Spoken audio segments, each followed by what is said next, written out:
Boa noite, meus irmãos. É um prazer muito grande revê-los e podermos dar sequência ao Escatologia 4. Hoje, aula 9. Eu gostaria de convidá-los para uma palavra de oração. Vamos ficar de pé? Eu vou pedir a Neucimar que dirija a oração.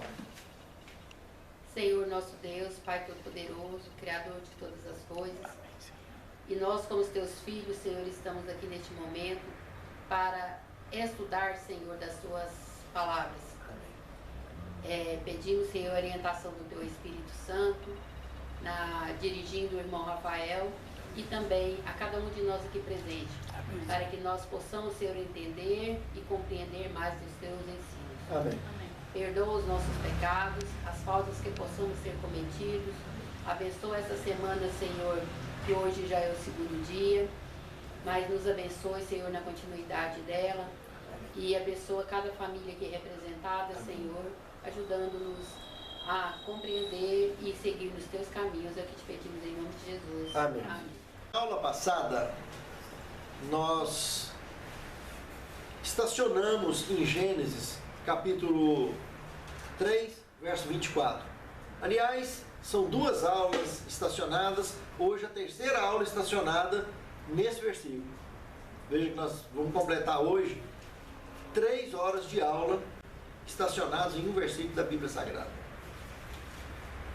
E provavelmente estudaremos mais uma aula, a aula que vem, para poder formar uma síntese desse assunto, porque se formos aprofundar, daria para passar aulas e aulas trabalhando esse assunto que nós estamos trabalhando sobre Gênesis 3, 24. Mas como o Escatologia tem o propósito de abranger vários temas relacionados com a escatologia bíblica, em todas as épocas em que ocorreram e para os nossos dias, início e fins de civilizações, nós avançaremos da aula seguinte em diante para os temas que nós precisamos abordar na Bíblia, que são muitos os temas, com o propósito maior de nos amadurecermos na fé e cumprirmos com a missão do ID. Cada um de nós estamos aqui cumprindo com esse propósito, de fazer parte, de alguma maneira, da missão do ID. Muito bem. No Gênesis capítulo 3, verso 24, como nós vimos, ali iniciou então, na aula passada, sobre a espada flamejante, ou espada revolvente, um personagem interessante, que nós concluímos claramente, por se tratar de um espaço geográfico tão grande como o Oriente Médio, o jardim cobria o Oriente Médio todinho, nós concluímos com clareza bíblica que se trata então, isso se tratava do campo de força. E o próximo personagem que apareceu junto com essa espada revolvente, querubins no plural. Então a espada no singular, que cercou o jardim todo, revolvente, para impedir o acesso de raça caída à árvore da vida, para não comer e viver em pecado eternamente. E agora querubins no plural, que ficou ali especialmente para guardar o jardim. E como querubins, serafins, são assuntos muito polêmicos em todas as religiões do planeta, nós aprofundamos na Bíblia, começamos um mergulho profundo nas Escrituras Sagradas e chegamos a algumas conclusões muito importantes para trabalharmos o entorno desse verso 24, que trata do tema querubins. Eu mostrei algumas ilustrações que esses querubins, eles têm rodas, como nós vimos, tem mão mecânica, parafuso, tem sistema de... tem rodas, tem um trem de pouso, e eles viajam numa nave mãe também. Nós vimos isso em Ezequiel no capítulo 1, versículo 1, que dá até data. Ezequiel foi muito preciso, foi muito cauteloso, muito cuidadoso nisso, que ele não só apresenta a geografia com clareza, como ele apresenta datas. E aqui mostra a forma que ele chegou, como nós vimos, ele chega na nuvem, revolvendo em fogo. Logo começou a aparecer um arco-íris. E em seguida nós vimos um mar de vidro que apareceu, uma plataforma aérea, aonde ele aterrissou em cima, essa nave mãe. E logo em seguida, nós vimos que nessa nave mãe, que ele comparou com um trono, que alguém sentava, tem alguém lá em cima. Como nós vimos naquela figura anterior, de dentro dele saiu 4 querubins. Os querubins saíram de dentro dessa nave mãe, aterrissou no chão. A roda, tá aqui, ó, chega bem perto. A roda, vocês veem aqui o profeta da altura da roda, aproximadamente. Elas eram mais altas do que o profeta, e bem pequenininha aqui embaixo. Essa imagem aqui nós sabemos que ele tem brasões, né, de águia, de homem, de leão e de boi. Na visão do capítulo 1 aparece o de boi. Na visão do capítulo 4 de Apocalipse, entre o verso 1 e o verso 8, também aparece esse mesmo querubim, com uma diferença, que lá ele está falando que tem 6 asas, mas se vocês observarem os brasões, ele mostra o brasão de boi. E nós vimos na aula passada que esses brasões têm significados dentro da Bíblia Sagrada, mas um dos brasões mostra a missão de voo do querubim, a autorização de voo dele, que é justamente o de boi e o de querubim. Na altura do capítulo 1, como lá em Apocalipse 4, o brasão que aparece é o do boi, mostrando que o do boi, em se tratando de um animal utilizado para a purificação dos pecados de quem? Do ser humano. Do sumo Sacerdote. Do sumo sacerdote. Então concluímos que esse querubim que tem o boi, o brasão de boi que aparece em Ezequiel 1 e lá em Apocalipse 4, está se tratando de uma nave que está tratando de assuntos relacionados com o santuário celeste. E automaticamente no tempo de Ezequiel, se tratando do santuário terrestre também. Quando nós fomos para Ezequiel capítulo 10, percebemos que o querubim que estava lá não tinha o brasão de boi, ele tinha o brasão de querubim. Os outros eram tudo iguais, o leão, o homem e a águia, com significados bíblicos nós já estudamos na aula passada. No livro de Isaías também, no capítulo 6, verso 1 e 2, nós vimos também que esses querubins que Isaías viu, tem dentro as similaridades das visões de Ezequiel. Temos uma expressão santo, santo, santo, um som que saiu de dentro dele, expressando santo, santo, santo, lá em Isaías, que coincidentemente lá em Apocalipse 4, também os querubins fizeram a mesma coisa, saiu de dentro deles um som emitindo santo, santo, santo, lá de dentro. Coincidentemente, uma escritora dos nossos dias, que morreu no século passado, em 1915, conhecida por Ellen G. White, num livro que ela escreveu chamado O Grande Conflito, no final aparece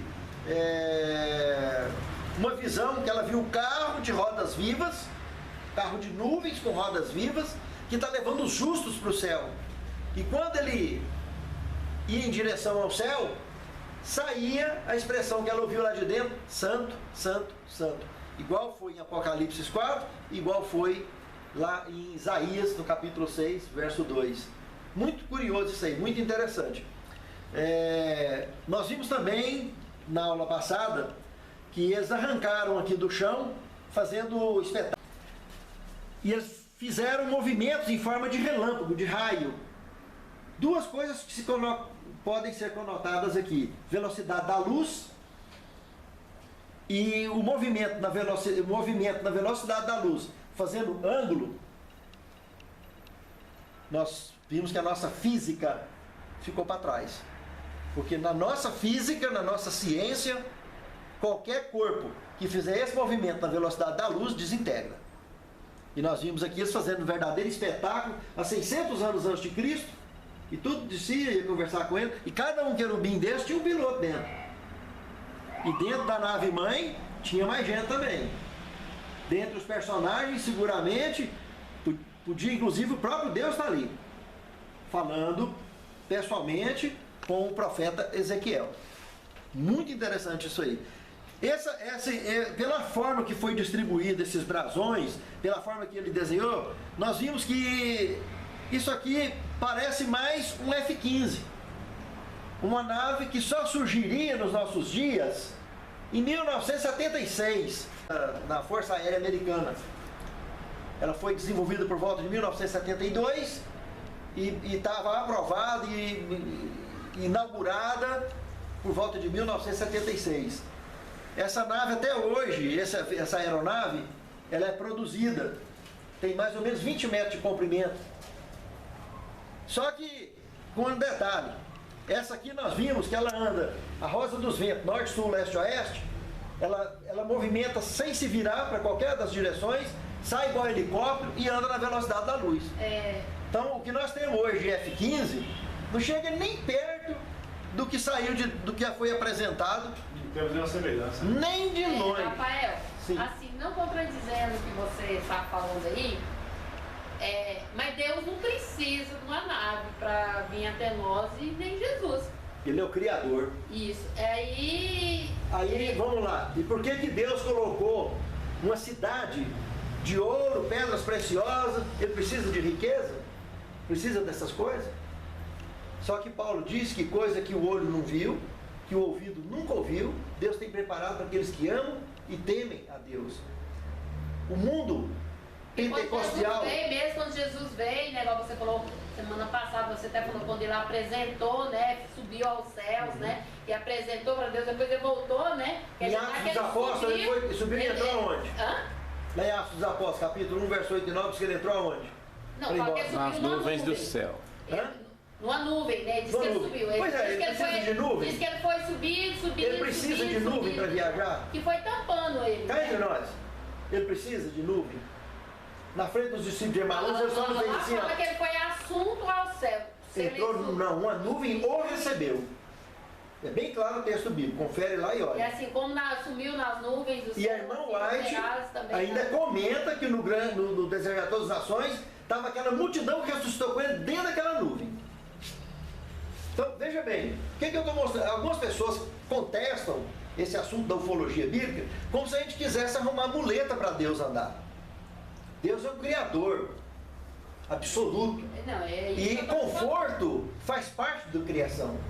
O conforto que Ele preparou para Ele e para nós é algo que a nossa mente não tem como alcançar. Por que Deus tem que sair, os anjos, os seres eternos da raça pura, tem que sair desviando de asteroides do universo para viajar para cá? Entende? Então, a cidade santa, raciocina, uma cidade que tem o tamanho do estado de São Paulo, que o jardim dela tem 2.000 quilômetros, vai ocupar o jardim, o Oriente Médio todinho. O Apocalipse está deixando bem claro no capítulo 20 e o capítulo 21, que ela vai descer lá do terceiro céu para onde? A terra. Para cá. Pensa o tamanho da criança que vai trazer essa cidade. Imagina qual é o sentido que tem uma cidade sair viajando no espaço.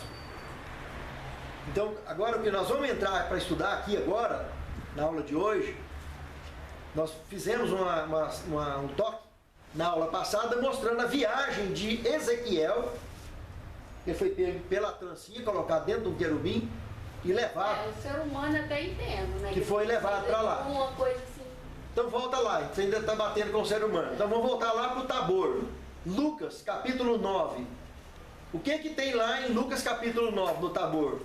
Lá fala que o pai estava dentro da nuvem. Elias e Moisés, que viveu um a 1.500 anos antes de Cristo, outro viveu a 1.000 anos antes de Cristo. 9 o quê? Capítulo 9. Não, capítulo 28. Não, capítulo 9. Versículo 28. 28 em diante. Cerca de 8 dias depois de proferidas estas palavras, tomando consigo a Pedro, João e Tiago, subiu ao monte com o propósito de orar.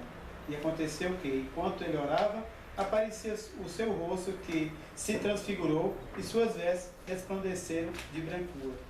Eis que 2 varões falavam com ele, Moisés e Elias. Continua? Continua. Os quais apareceram em glória e falavam da sua partida, que ele estava para cumprir em Jerusalém. Pedro e seus companheiros achavam-se tremidos de sono, mas, conservando-se acordados, viram a sua glória e os 2 varões que com ele estavam. Ao se retirarem esses de Jesus, disse-lhe Pedro: Mestre, bom é estarmos aqui. Então façamos 3 tendas. Um será tua, outra de Moisés e outra de Elias. Não sabendo, porém, o que dizia. Enquanto assim falavam, veio uma nuvem e os envolveu, e encheram-se de medo ao entrarem na nuvem. E dela veio uma voz dizendo: Este é o meu filho, o meu eleito, e ele ouve. A ele ouve. Depois daquela voz, achou-se Jesus sozinho. Eles calaram-se, e naqueles dias a ninguém contaram coisa alguma do que tinham visto. Então presta atenção. Dentro da nuvem estava quem dentro da nuvem? Moisés, Elias. Moisés, Elias e quem mais? Deus. E o Pai? Foi eu que escrevi isso aí? Não. Eles entraram lá dentro, estava lá dentro, e lá de dentro da nuvem saiu a voz do Pai. Então, a sua pergunta, se Deus precisa, não precisa. Mas você estava. Ele é absoluto, mas quem estava lá, ele estava. E por quê? Porque é conforto. Agora, o porquê da nuvem? Nós vimos na aula passada, camuflagem. Para não assombrar, não assustar. Até hoje se assusta. Se você for ver o que tinha lá hoje, se você vê um negócio desse hoje, se assombra. Você desmaia de terror. É uma experiência que você não queira passar por ela. Se você não está acostumado, que é o desconhecido. Nós estamos acostumados com coisa muito longe disso. Muito O longe. ser humano tem medo daquilo que ele não conhece. É o desconhecido. Eu não vou rebater o que ela está perguntando para você, não, mas eu vou tirar só uma dúvida minha. Sim, Não estou pondo em dúvida nada, só tirar uma dúvida minha. fique à vontade. Eu achava que Deus, Jesus, os anjos, eles não viajavam em forma de nada. Ele só chegava para você e sumia e aparecia como se fosse... Transporte, como fosse um... Num transporte. Teletransporte. Como se É, fosse. como se fosse o transporte. É porque ele é onisciente, um onipresente. teletransporte em meio ao nada. E, como você falou, conforto, né? Mas eu nunca imaginei que os anjos, que Deus, que Jesus Cristo viajasse dessa forma. É uma dúvida que eu tinha, estou tentando tirá-la, mas eu confesso para você que ainda tenho dúvida. Certo. Não estou colocando a sua palavra em Claro, dúvida, só estou claro. expondo o que eu acho, como ela também falou. Né? Claro, claro. Mas eu também penso que nem ele. Isaías, o Salmo, capítulo 18, verso 10. O que é que nós... 18, 10. Ele leu esse salmo Pois no ano é. passado. Então, aquilo é um assunto que não tem, está lá escrito. Quer dizer, eu não posso ser... Não, a gente não está falando que você está inventando. Não, mas Ou eu entendi. Não é fácil de mastigar mesmo, de engolir, piorou. Mas está aí dentro, porque o profeta viu com um olho, numa época, uma coisa que está para frente dos nossos dias. Ele não tinha como ele entender, muito menos escrever. Tanto que ele O que falava ele viu? carroça de fogo. Carroça de fogo, cavalo de fogo. Ele estava chamando uma nave de senhor e não era senhor. Que não, o pé dele é igual o pé de latão luzente, pé de bezerro. O que tem a ver? Não tem nada a ver. As passagens lá que você leu lá, se você for jogar, realmente parece uma nave. Né? Mas nós vamos mastigar isso mais profundo ainda na aula de hoje. Vamos mergulhar mais um pouco. Só um pouquinho, pode ser. Daí só um pouquinho. A Lourdes, queria comentar alguma coisa? Não, eu queria comentar que eu também penso que nem eles. Pensa ou pensava? Assim, ainda quero ter mais certeza. Tá Eu bom. penso também. Vou tirar minha dúvida da minha praça. Vou continuar tentando tirar minha dúvida. Hoje vai facilitar na Isso. aula 9, essa aula de hoje vai. Na hora que nós entrarmos nela agora, vocês vão ver. Beleza. Marli? Deixa eu vou fazer uma pergunta aqui, mas vamos ver se ajuda alguma coisa. Irmão Rafael, como esses anjos vêm, eles podem, vamos supor que eu tenho santidade, suficiente para ver um querubim, né? E nos dias de hoje eu podia ver.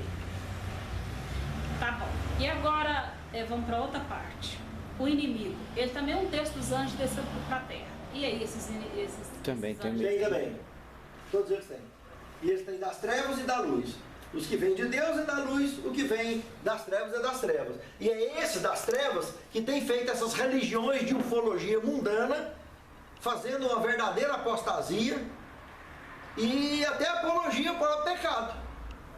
que é o que está aí confundindo a cabeça de muita gente pelo mundo afora. E quando uma pessoa levanta no meio do povo de Deus, falando de ufologia bíblica, eu não trato de ufologia mundana, ufologia bíblica, para escapulir das pedradas, não é brincadeira.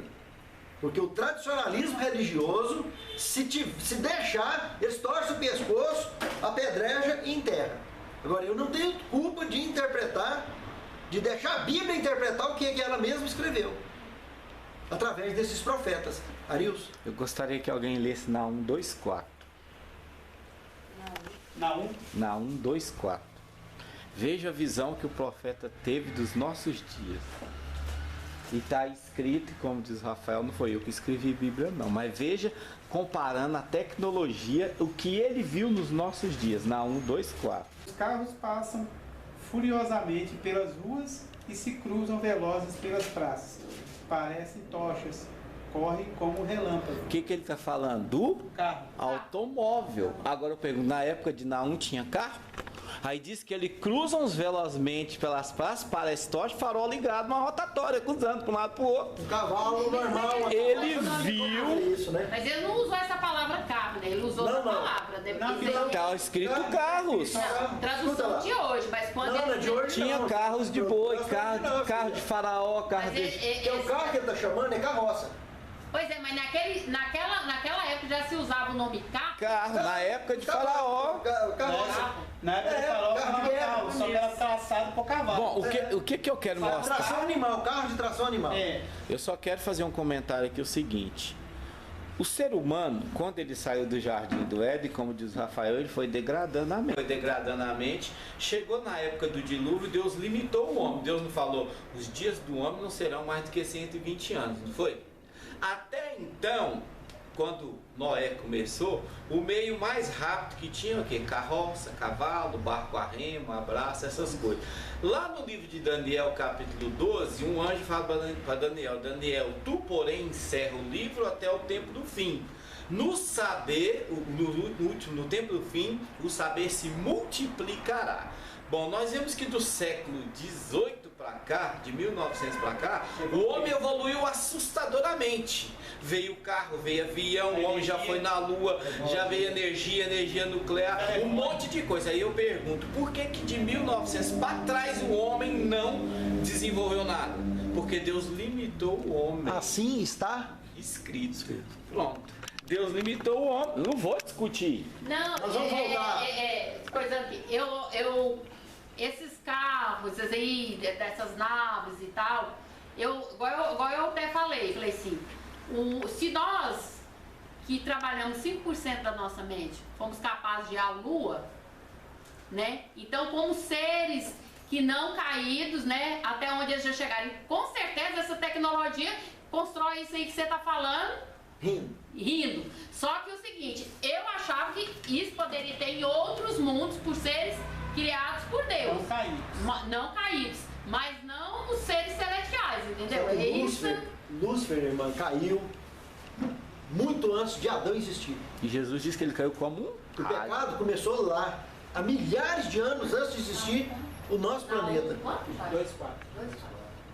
Nós estamos falando de um indivíduo que viveu no domínio absoluto de tecnologia há milhares de anos antes de existir o nosso planeta. Você falou que querubins tem das luzes e das trevas. Tem. Mas pelo menos a cor deles é diferente. Brincadeira. A gente distingue eles. Eu não quero parar para ver, não. Eu não quero mesmo, eu te garanto. É só para mostrar isso. O estômago tem que estar muito arrumado. Muito arrumado. Vai mostrar aí agora? Vamos agora. Eu queria comentar com vocês um outro detalhe. No Evangelho de Lucas, vamos distrair um pouquinho com Lucas. Lucas capítulo 2, versículo 9 ao 13. Vocês vão observar o que tem ali. Lá diz o seguinte: e um anjo do Senhor apareceu-lhes, e a glória do Senhor os cercou de resplendor, pelo que se encheram de grande temor. O anjo, porém, lhes disse: não temais, porquanto vos trago novas de grande alegria, e será para todo o povo. É que vos nasceu hoje na cidade de Davi o Salvador, que é Cristo, o Senhor. E isso vos será por sinal: achareis um menino envolto em faixas e deitado em uma manjedoura. Presta atenção agora no verso 13. Então, de repente, apareceu junto ao anjo uma grande multidão, presta atenção nessa palavra, uma grande multidão da milícia celestial. O que é a palavra milícia? Exército É um exército celestial. extraoficial. É. Vocês viram lá no Rio de Janeiro, os milicianos? Não existe. Porque não é legal, é um exército ilegal. Quem era o exército legal da época que Lucas escreveu? O Império Romano. O Império Romano era o dominante daquele período. Qualquer exército que aparecesse Era inimigo. era chamado de milícia, dentro do território. Qualquer exército que não fosse o legal do território era milícia. Então nós temos que prestar atenção na linguagem, na gramática bíblica, para entender o contexto. E nós estamos falando aqui de uma milícia, aonde? No espaço Sideral. Aqui aéreo, espaço aéreo. Existia avião nesse tempo? Não. Vocês prestam atenção que é a milícia armada, exército armado. Milícia é um exército armado. Nós estamos falando de milícia que cobriu o céu. O que está escrito aí, no nascimento de Jesus. Justamente para evitar com que os anjos maus Se aproximasse. se aproximassem do menino e interceptassem. Aqui diz assim, subitamente apareceu com um anjo, Um anjo falando. com o anjo, uma multidão de milícia celestial. Glória a Deus, e dizendo, glória a Deus nas maiores alturas e paz na terra. entre E os o homens. anjo, Aqui é ele é um homem de asa? Não tem nada a ver com as asas. Essa ideia de anjo Não, com mas asa, qual que é a configuração dele? É um homem? igual a você. Lá em Sodoma, na primeira aula que nós tivemos, quando nós trabalhamos na... É, porque eu vi na internet os caras voando no céu, né? Não, você fala lá, montagem. Não, mas eles falam o quê? Pois é, não, fala, mas não prova. Né? Agora, a Bíblia prova. Lá em Sodoma e Gomorra, quando os dois anjos que vieram visitar Abraão, juntamente com o arcanjo Miguel, que é o filho de Deus, eles seguiram a viagem para frente, enquanto o arcanjo Miguel ficou conversando com Abraão. E quando esses anjos chegou lá na cidade de Sodoma e Gomorra, Ló que estava lá e recebeu eles queriam, a população da cidade queria ter relação com os anjos. Chamou ele, cadê Ló? Os dois homens que entraram aí Eles na eram sua casa. bonito, né? Você entendeu? Então eles apareceram como um homem normal, como qualquer um de nós. Eles eram grande. E Sodoma e Gomorra foi destruída basicamente por causa desse tipo de pecado, tá? Da promiscuidade sexual. Foi o principal problema de Sodoma e Gomorra. Né? Então estou só citando isso para você. Não, pra mas deixa eu te falar, um dia eu fui na igreja, a mulher disse que viu um anjo lá dentro da igreja. Disse que era um cara todinho de roupa branca. Você acredita nisso? Irmão, E ele pode aparecer na sem igreja problema hoje? nenhum. Pode aparecer, pode, sem problema nenhum. beleza. Só que ele não tem asa. Não, eles não Se tinham falar razão, que não. tem asa é mentira. Pode bater o Ele tronco. estava vestido de roupa branca. Pois é, pronto. Essa é a característica bíblica. Esse é o pai de santo. Entendeu? Esse é o fantasma. Não, mas... Então, mas vamos lá. Então, vamos aprofundar aqui. Então, vamos voltar para Lucas para a gente conseguir avançar com essa matéria. Lá em Lucas está dizendo que o que apareceu no céu? Uma milícia. Milícia celeste. O que é milícia? Um exército não autorizado. Pensa no tempo de Jesus usar essa linguagem. Milícia. Um exército armado. No céu. Mas o exército em si não era pela quantidade? Não. Não pela armada? Milícia é exército armado. Em ação. A linguagem, o vocábulo. Milícia. Do contrário, não, é anjos que eu vi no céu. Não. Mas o Tinha tipo uma de milícia. arma que eles usavam. Oh, Nem peraí, queira saber. calma, vai chegar lá. Nem queira saber. Vamos entrar. Não, aqui vai falar hoje. Na aula de hoje vai falar. Não, pensei que... Vamos entrar nela agora. Então, vocês entenderam aqui? Não fui eu que escrevi. Tá aí. A milícia, espaço aéreo. Ó. Espaço Tipo aéreo. um helicóptero. Naves mesmo. Estacionada e armada até os dentes. Por isso que foi chamada de milícia. É o que está escrito aí. Imagina isso aqui que foi visto. Isso aqui foi lá no Novo México, em 2005. Essa foto que foi tirada lá no Novo México, isso aqui foi apresentado no Congresso Mundial de Ufologia de 2007 ou 2008, se não me falha a memória. Essa foto aqui, ó. Parece uma nuvem Cheia de bolinhas no céu. no céu. No céu. México. No Novo México. Tem uns 2 anos, 1 ou 2 anos, que eu assisti uma matéria que aqui no Brasil Já foi visto. foi visto uma imagem dessa, passou na televisão. Eu vi falar. Eu assisti a matéria. Os aviões. Os caras que estavam voando de paraquedas não estavam vendo. E os caras que estavam lá. Você assistiu a matéria também? E os caras que estavam lá embaixo, os caras que estavam lá embaixo na escola de paraquedismo, ali em São Paulo, eles conseguiram filmar. Eles estavam vendo e comunicando com quem estava lá em cima, mas você não está vendo aí, eles lá não estavam vendo. Agora quem estava embaixo estava filmando. E foi filmado idêntico a isso aqui, ó. Quem estava pulando não estava vendo. E vocês perceberam que aqui tem alguns desenhos geométricos? Que eles formam desenhos, como se estivesse escrevendo, dando notícia para alguém, dando recado para alguém. Eu vi falar dos caras que estavam voando de avião e viu essas luzes. Teve também. Você viu essa? Vi também. Essa passou na Vi. televisão, que é muitos. O que eu estou falando aqui, meus irmãos, isso que acontece, esses desenhos geométricos hoje têm aparecido inclusive nas roças de cevada, roça de trigo, eles vêm, aterrizam. Depois eu vou mostrar outras fotos para vocês sobre isso aqui. Né, Desenhos que não tem como fazer à mão. Ah, igual aqui que você mandou pra Exatamente, mim. não tem Esse como. desenho, tipo uns. Eles falam até o nome. Você viu que os caras tentou imitar, fazendo Tem coisa jeito, não tem a como. planta, ela... Se você fizer, eles quebram a planta. E os desenhos que aparecem, que é feito por esses objetos voadores não identificados, eles não quebram nada. Ali tem a nave que posa em cima. Exatamente. E fora, Só que aí eles deixam o recado no chão. Fica a marca. Não, deixa o recado. Ele escreve alguma coisa em uma linguagem diferente que alguém vai entender aquilo. Não é eu nem você, por enquanto, né? Tem gente que vê, mas ninguém acredita. Olha. Pois é, o problema é que quem vê e for conversar, É dado como louco. fica como louco. Conversar muito, camisa de força.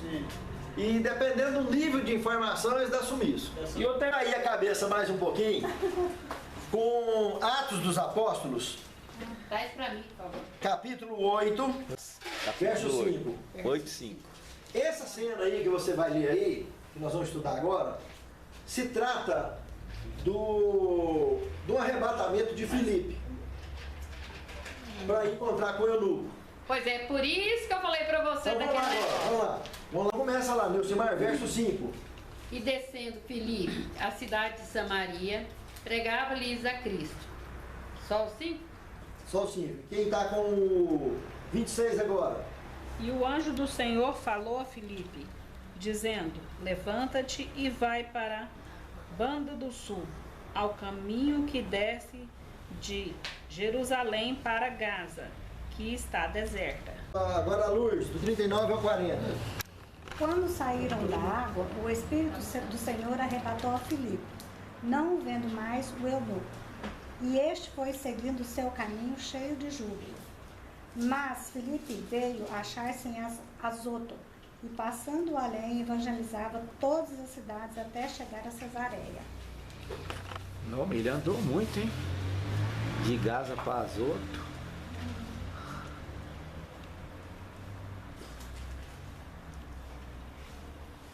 Aonde que o Filipe estava? Em Gaza, perto de Não, Gaza. ele estava aqui na Samaria. Samaria. Certo? E o Espírito Santo falou com ele para ele descer para a saída de Jerusalém, na direção que vai para Gaza, não é isso? Isso. Gaza está aqui embaixo, ó. Tem, de Samaria a Gaza tem 761 quilômetros Vixe. de distância. Ele andou rápido, hein? Até Jerusalém teria 166 quilômetros só. Considerando que ele estivesse pertinho, a saída de Jerusalém aqui, ele ia estar mais ou menos a 170 quilômetros de Samaria. E o Espírito Santo falou com ele, ele estava lá já topando, vai lá e fala com o eunuco. E agora, quando ele terminou a missão com o eunuco, ele batizou o eunuco, diz que simplesmente o Espírito Santo carregou ele, ele foi aparecer aonde? Azoto, 40 quilômetros. Vocês estão entendendo o que eu estou falando? Nós estamos falando de um ser humano, de um mortal, tá? Meio de transporte levou ele. Que foi no meio de transporte, conduzido pelo Espírito Santo, Ou então e era, fez uma viaginha desse modelo. ou então é parente ter flecha. Então, Vamos passar para frente. Jó 39, do 19 ao 25. 19 a 25? É. Vamos lá, o que está escrito aí? Nós vamos ver agora um tipo de cavalo muito especial que Jó viu, que você vai ver que não tem o menor sentido em comparar com o relixante que nós conhecemos. Então vamos lá, Jó, verso 19 ao 21, do capítulo 39. Ou das tu força ao cavalo, ou revestirás o seu pescoço de crinas. Acaso o fazes pular como gafanhoto? Terrível é o fogoso respirar das suas ventas. Escava no vale, folga na sua força e sai ao encontro dos armados. Nós estamos falando de um cavalo que está fazendo isso aí tudo sozinho. Não tem ninguém montado nele até agora. Tá? Verso 22. Quem está com o verso 22? Ri-se do temor e não se espanta, e não torna atrás por causa da espada. Você já viu o cavalo rir? Ri-se do temor. É. Vocês conhecem algum cavalo que ri? E da espada, hein? Então, presta atenção, hein? O que nós estamos falando? Quem está com 23? Tá. Agora o versículo 23. Sobre ele range a aljava e lança cintilante e o dardo. Suplemento do rapaz lá, como é que é? Tem no que é cavalo? Sobre ele, nesse cavalo que está sendo comentado aí, mostrou 3 acessórios dele. Aljava. O que é aljava? Aljava de colocar flecha, de guardar flecha. Só que o tipo de flecha que tinha lá dentro era o quê? Cintilante. Flecha cintilante. Nós estamos falando de raio. Raio. Raio laser. E estamos falando de dardo. Tipo bomba, torpedo. Que eu estava chamando de dardo. Olha o tipo de cavalo que nós estamos trabalhando. Tá? Versículo. Quem está com o verso 24? Jorjão. De fúria e ira o caminho e não se contém ao som da trombeta. De novo? De fúria e ira devora o caminho e não se contém ao som da trombeta. Devora o caminho. Neucimar, lê para mim esse verso 24, nessa tradução, ela está bem próxima do original. Tremendo e enfurecido, devora a terra, e não se contém o som da trombeta. Presta atenção. Aquela batida de o cavalo quando vai partir com a briga, tudo, ele tem um negócio de bater a pata no chão. Tá? Só que a hora que ele faz isso, que está falando aí, os raios cintilantes dele, o cara que batia na terra, abria grota. Devorava a terra, abria grota. Tremendo e enfurecido, devorava a terra. Devorava a terra. Porque o verso anterior está falando de quê? Da aljava, flecha cintilante, dardo, etc. Viu que coisa terrível? Verso 25 falou o que agora? Ao soar das buzinas diz. Mais alto. Ao soar das buzinas diz. Ela, e de longe cheira a guerra, e o trovão dos príncipes e o alarido. Então você já viu o cavalo que cheira a guerra sozinho? Identifica uma trombeta, o som de trombeta, o começo de batalha, para entrar numa providência sozinho, tá lá. Esse é o cavalinho aí que o Jó viu, escreveu, não foi eu que escrevi. Moisés que escreveu uma visão de Jó. Você viu o padrão da visão. Agora sim, vamos entrar em Ezequiel, a segunda parte da viagem de Ezequiel. Capítulo 8. E capítulo No capítulo 8, vocês viram do verso 1 ao 3, que foi pego pela trancinha por volta do dia 5 de setembro de 591 a.C. Ele foi pego pela trancinha e ele estava aonde? Vou desenhar aqui para vocês. Ele estava na casa dele, parece. Exatamente. Ele morava aqui no capítulo 1, verso 1 de Ezequiel, ele estava no rio Quebar. A casa dele era no próximo ao rio Quebar. Aqui tinha uma cidade chamada Tel Abib, que era a cidade dos exilados. O rio Quebar Presta atenção aqui, ó.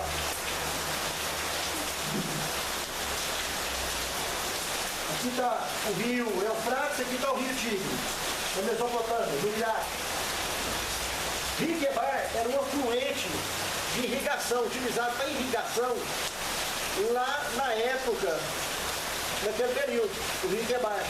Era um afluente do próprio rio Eufrates. E aqui estava então uma cidadezinha chamada Tel Aviv. Não é Tel Aviv, não. Tel Aviv, que tinha lá naquele período, onde estavam os exilados de Judá. E Ezequiel foi um deles. Esse cara foi pego aqui, nesse lugar. Ele atravessou a Arábia Saudita todinha.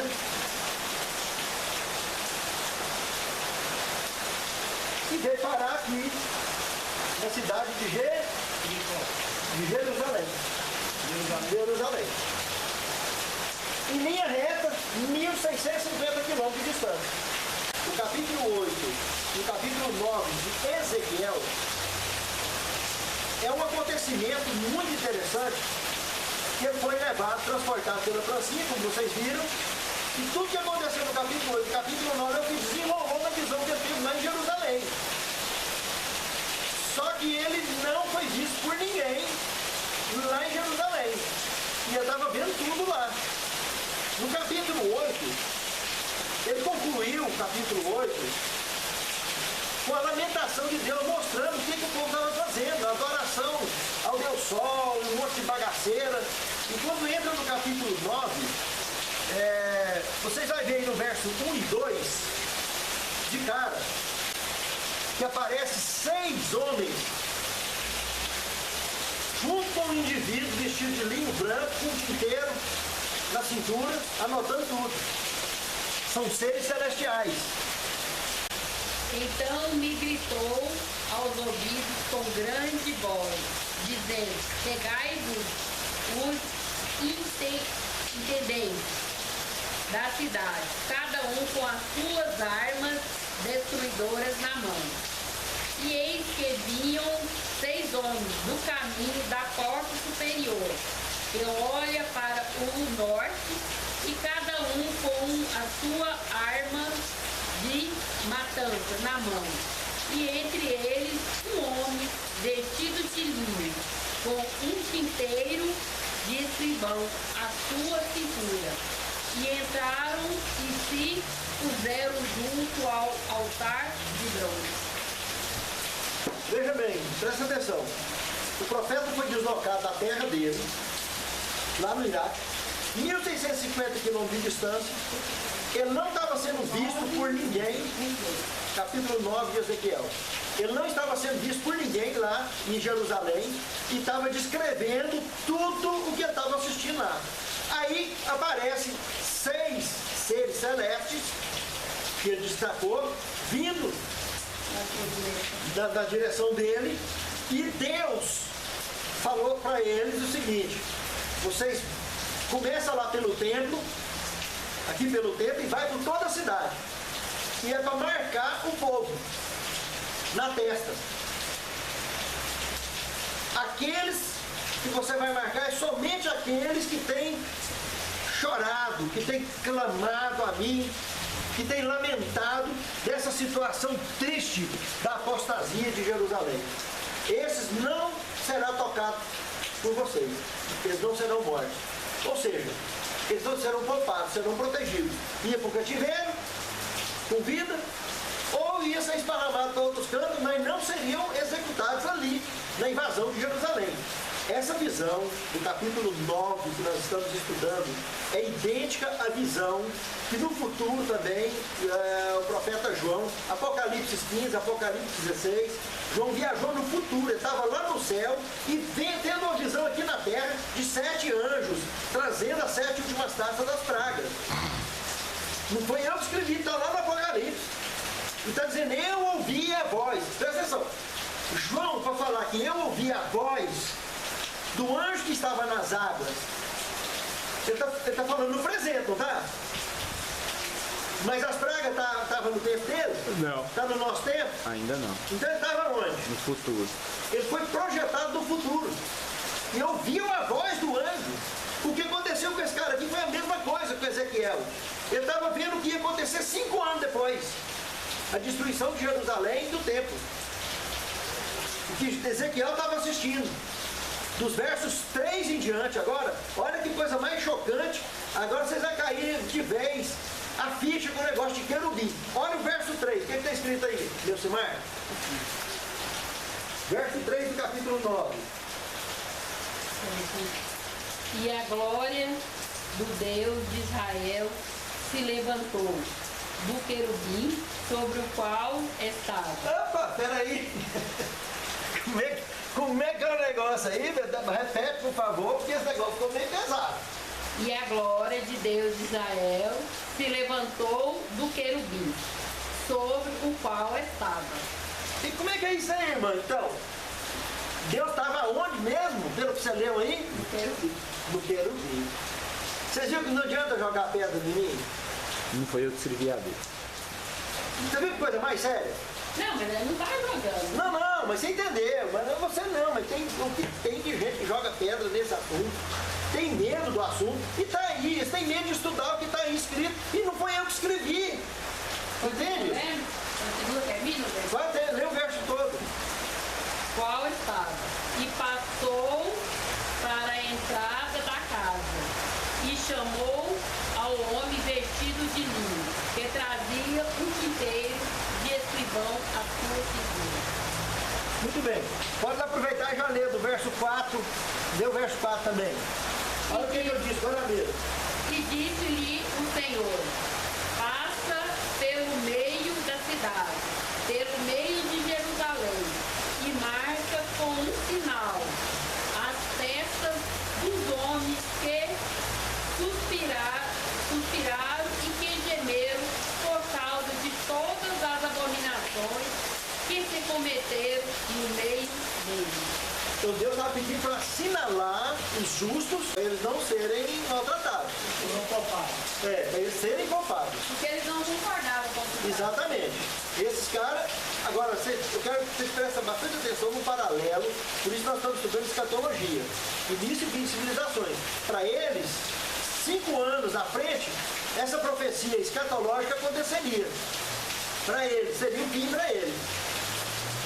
E um grupo seria selado na testa e seria poupado.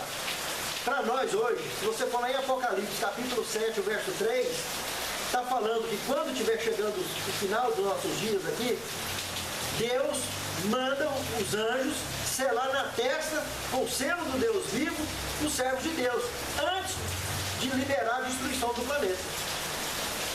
Vai acontecer o mesmo que aconteceu em Jerusalém. E coincidência ou não, Babilônia era o opressor lá nos dias de Jerusalém.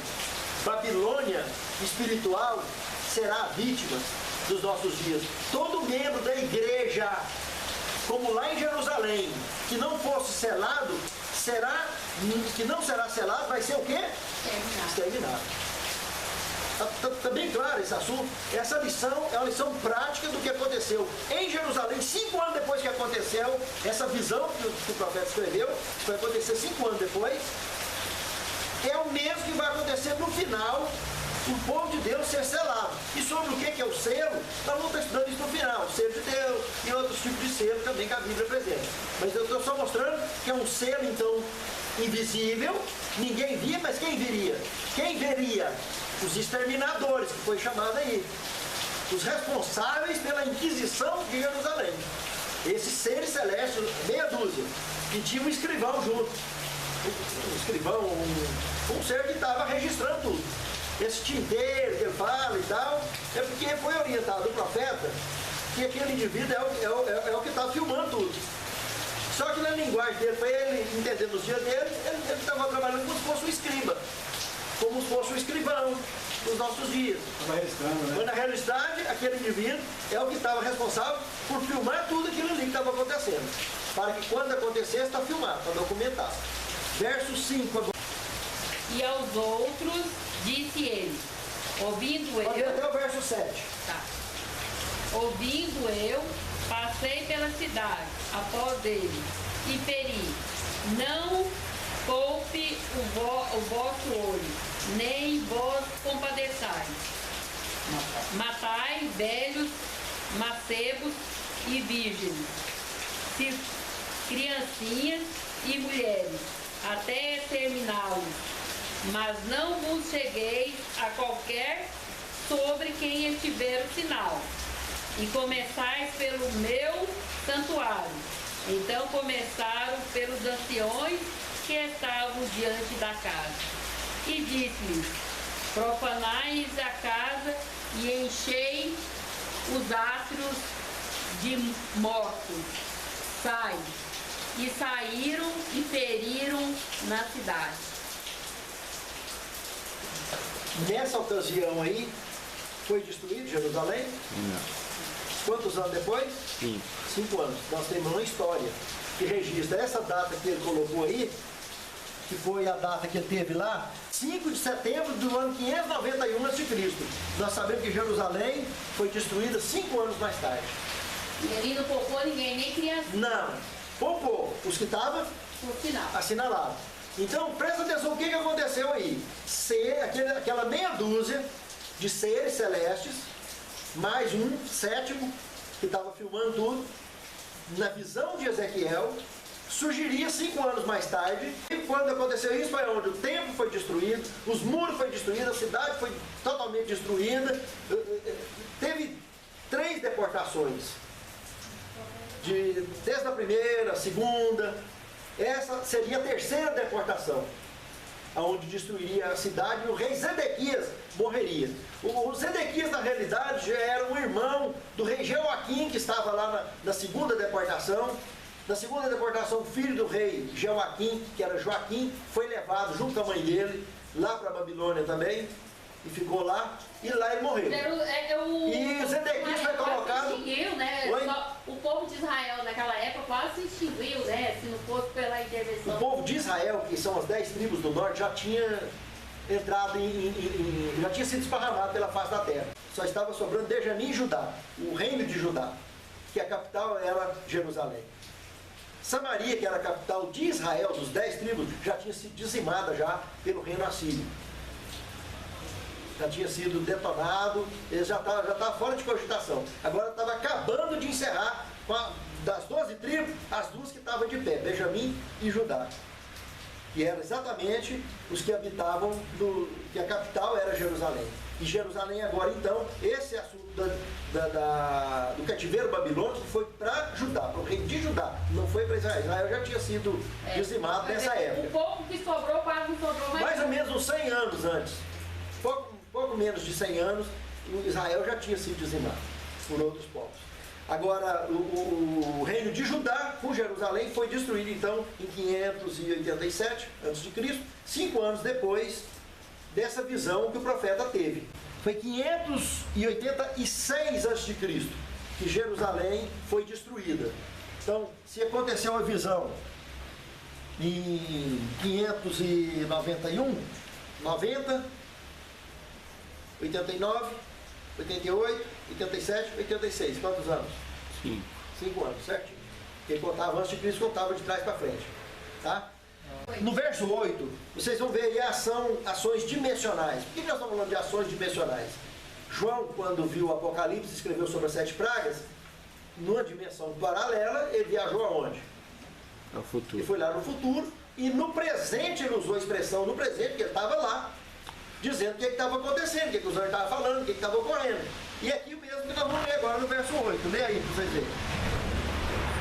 Sucedeu, pois, que enquanto eles estavam ferindo e ficando eu sozinho, caí com o rosto em terra e clamei e disse: ó Senhor Deus, destruirás todo o restante de Israel, derramando a tua indignação sobre Jerusalém?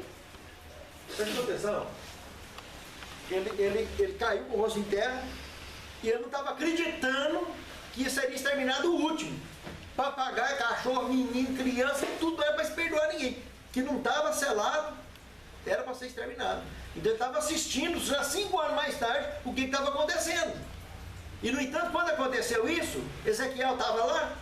Tá. Não. Ele estava lá na casa dele. E nem foi lá os no Iraque. anjos, Só que ele viu isso 5 anos antes. E não foi de os acontecer. anjos que matavam. A visão mostrava. A visão mostrava, mas não eram os anjos que matavam. O que matava era o outro exército que invadia. Eles coordenavam. Mas notou que eles têm a arma de execução em massa? Eles coordenavam o exército inimigo a exterminar. Exatamente. É exatamente isso. Entendeu? Eles dominavam então o tempo. Eles iam lá no tempo e voltavam. Tipo o túnel do tempo, aquele negócio. Vai e volta. O profeta deu uma visão. Não era uma nave. Ele ia lá naquele tempo. Vamos pro preto e branco. Ezequiel capítulo 8, verso 3, diz que ele foi pego pela trancinha e colocado dentro do querubim. E levado lá, 1.650 km de distância. E foi no querubim, futuro ou no futuro? Ele foi no presente. Mas lá Deus abriu um telão para ele e mostrou o futuro todinho para ele em detalhe o que estava acontecendo. Tipo lá dentro. A máquina do tempo. É como se ele assistisse num telão o que estava acontecendo no presente da viagem dele, o que ia acontecer a partir dali. Ele viu aquele ser celeste chegando, junto com vamos dizer, um cinegrafista, alguém responsável por registrar aquele momento todinho, o que Deus estava falando que era para fazer e o que ia acontecer e o que aconteceu. É por isso. Na visão, ele viu tudo. É por isso que ele viu. Também ela foi em visão levado lá na terra, a árvore lá, com certeza. O rio. Então, exatamente. Quer dizer o seguinte, Deus mostra a visão como se fosse um filme para a pessoa, né? A pessoa não é, às vezes ela não precisa sair do lugar, mas Deus mostra em visão aquilo para ela e ela tem... Muito bem. O que está escrito do verso 9 ao 11, que desfecha tudo, no verso 11 aí do capítulo 9, ele está concluindo o seguinte, o que é o cara de linho? Aquele cara de linho, Marli, lembra que você perguntou? Aquele cara de linho, que é o cara que está registrando tudo, está filmando tudo. Valeu 10, 11 ou 11? Pode ler só o 11, é a conclusão toda. Pode ler tudo, do 9 ao 11. Tá. Também quanto a mim, não pouparei, nem me compadecerei sobre a cabeça deles. Farei recair o seu caminho. O Senhor está falando isso para Ezequiel. E eis que o homem que estava vestido de linho e cuja cintura estava o tinteiro, com a resposta dizendo, fiz como me ordenaste. Perceberam? Fiz tudo conforme me ordenaste. Quer dizer, ele era o responsável por registrar tudo. Cumpriu a ordem, né? Cumpriu a ordem.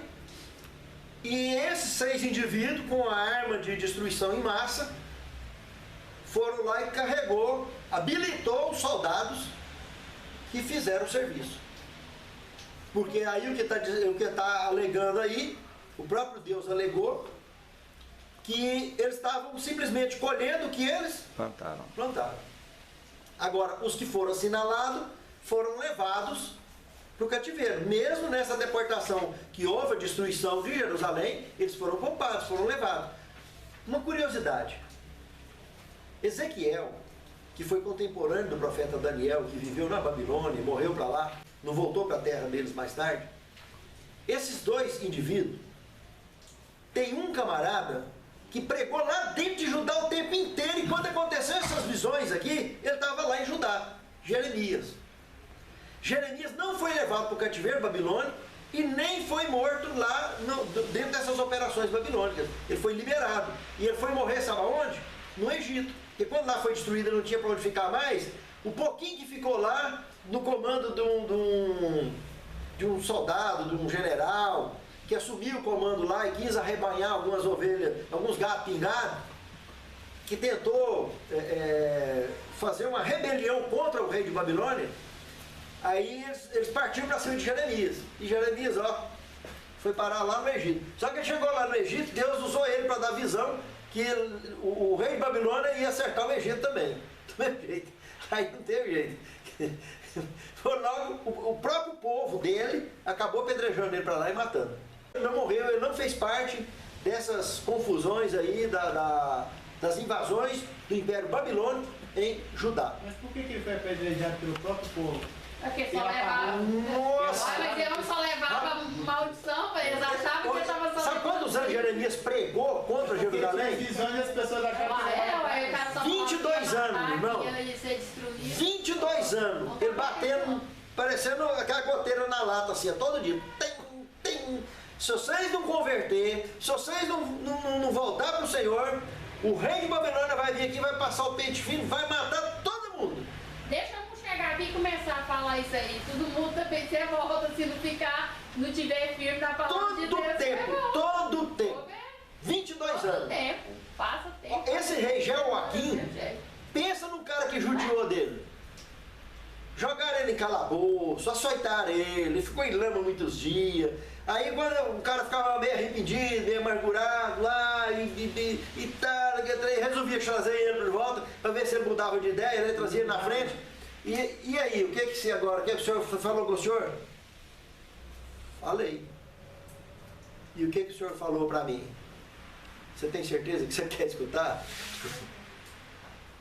Não, pode falar. Você vai morrer. E aí? O cara ficava doido. O cara queria matar ele. Não tinha quantas vezes esse rei chamasse ele, o rei de Judá, para conversar, Jeremias batia o pé.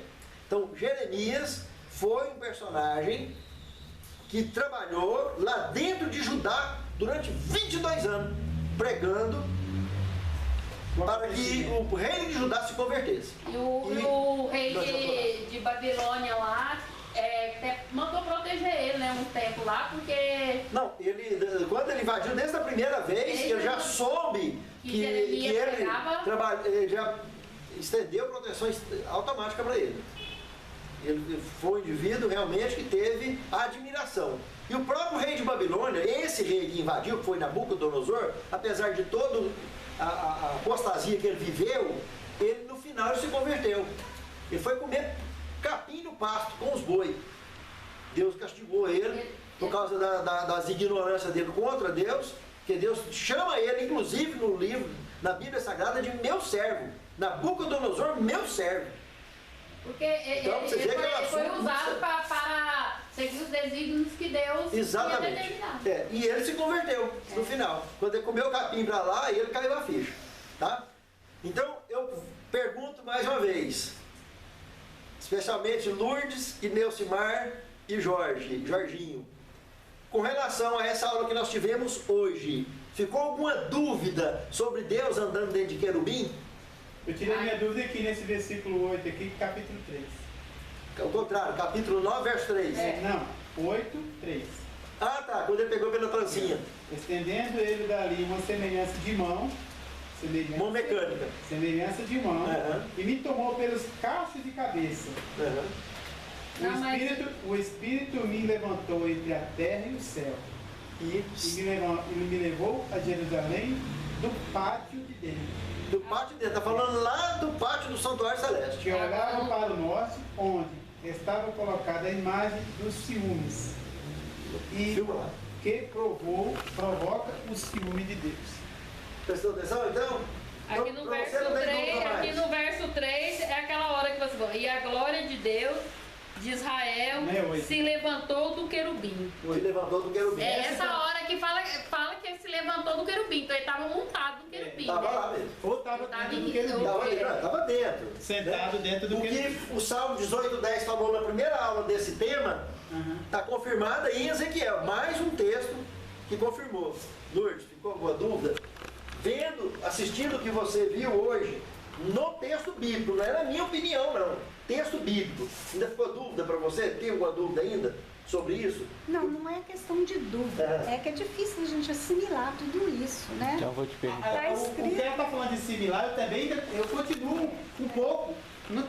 Tirou minha dúvida aqui sobre o querubim. É a questão mas o que ela está falando de assimilar é que o meu pensamento. Não é aceitar. Na verdade, é aceitar. É acostumar com a ideia. Eu não sei nem de falar como que a gente vai explicar. Isso.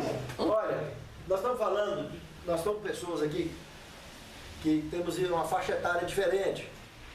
40, 50, 30 e tantos anos. Entendeu? E a vida inteira, o mais jovenzinho, esse moço aqui, está com quantos anos? 11 anos. O mais jovem da turma. Observe aqui. A vida inteira, esse moço com 11 anos, desde menino acostumou a ver falar que anjo tem o quê? Asa. Casinha. E pelo que a Bíblia fala, ele não tem asa. É uma pessoa igual a gente. Você vai ver os filmes da vinda de Cristo, as fotos da vinda de Cristo, em qualquer igreja que você for, você vai ver parecendo um bando de garça chegando. Ué, assisti um filme com o Anjo Gabriel que tinha asa. Pois é.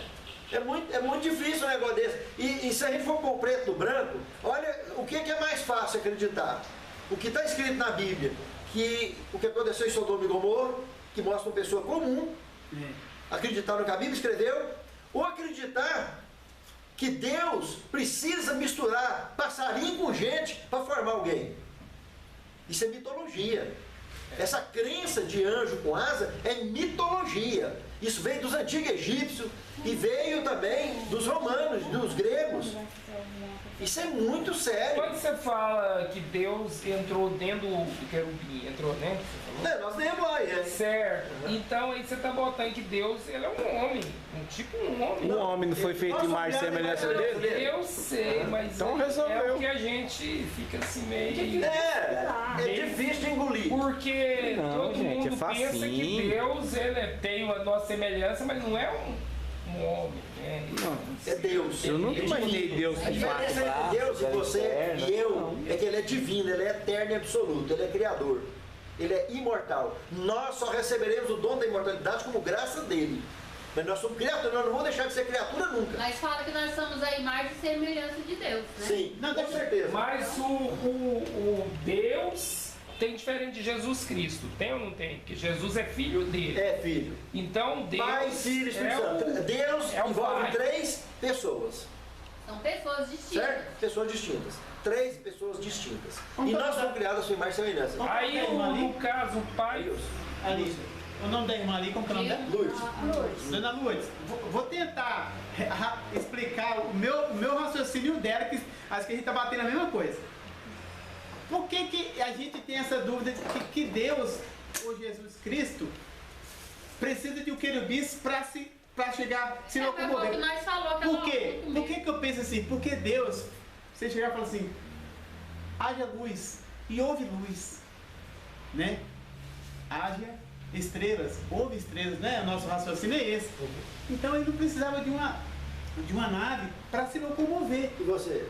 Não, deixa eu tentar me explicar. Não, eu falo assim, eu ainda, minha dúvida é que ele não precisasse de uma nave para se locomover do céu à terra, porque em tudo ele vê, tudo ele sabe de lá de cima.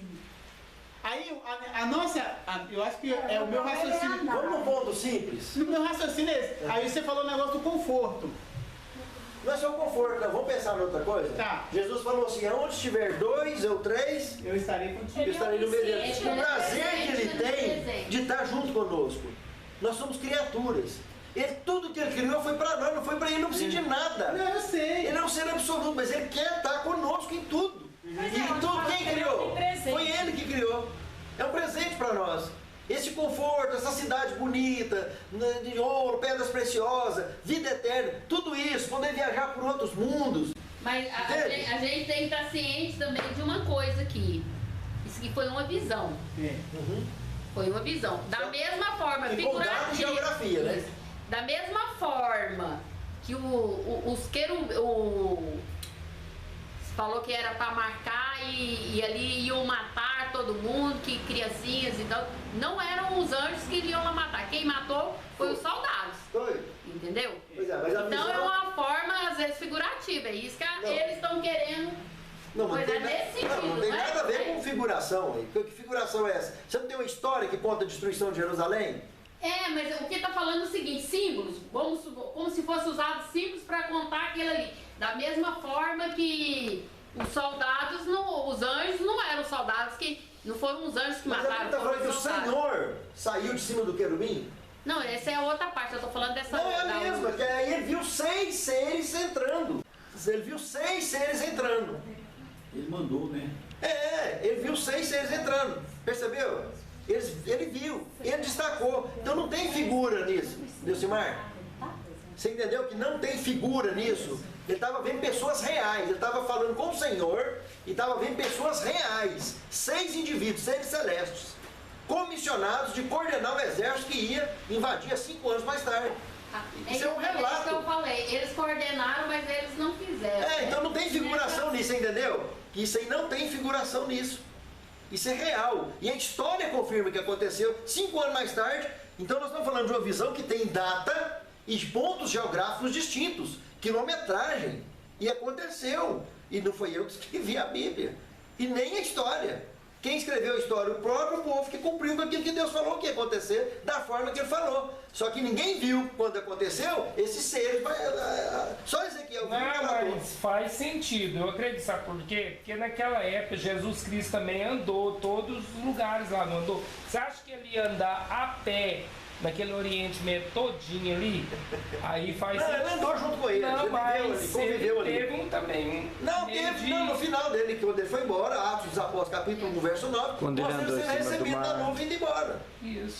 Na aula que vem nós vamos aprofundar em assuntos ainda do gênero, entendeu? Mais uma aula só. Na aula seguinte nós já vamos estar saindo fora desse assunto e dar sequência ao processo escatológico da história da Bíblia até os nossos dias, tá? Das profecias e doutrinas bíblicas. Mas na aula que vem nós vamos estar estudando o Salmo 18 e Jó 41. Releiam esses dois capítulos, Salmo 18 e Jó 41. Vamos ficar de pé, encerrarmos com a oração? Santo Deus, muito obrigado, Senhor, por ter providenciado a Tua palavra de maneira tão clara para que nós, os Teus servos, pudéssemos estudar, compreendê-la e, principalmente, ter condições de praticar e de poder levar para o mundo ao nosso redor. Perdoe, Senhor, nossas faltas e pecados, capacita-nos ao devido entendimento da Tua palavra e prepare-nos para o Teu reino, que naquele grande dia todos que nós aqui estamos, sejamos contados entre os salvos que marcharão para dentro dos portais da cidade santa. Que sejamos selados pelos mesmos seres celestes que virão separar os membros da raça eleita para que possamos adquirir das Tuas mãos a condição de raça pura novamente. É o que te suplicamos, agradecidos, em nome de Jesus. Amém.